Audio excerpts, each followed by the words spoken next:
आपल्याला जेव्हा बरं नसतं ना, तेव्हा आपण डॉक्टरांकडे जातो. आपल्याला सर्दी झाली, खोकला झाला, ताप आला असेल, तरी आपण डॉक्टरांकडे जाऊन औषध आणतो. किंवा कान दुखत असेल, घसा दुखत असेल, तरीसुद्धा त्या डॉक्टरांकडे जाऊन आपण ट्रीटमेंट घेत असतो आणि बरे होत असतो.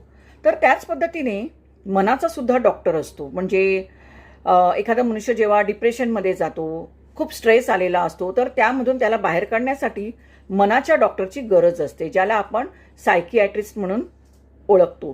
तर या डॉक्टरांकडे गेल्यानंतर त्याच्या घरातले फॅमिली मेंबर्स हे दुसऱ्यांना सांगायला थोडे काकू करतात.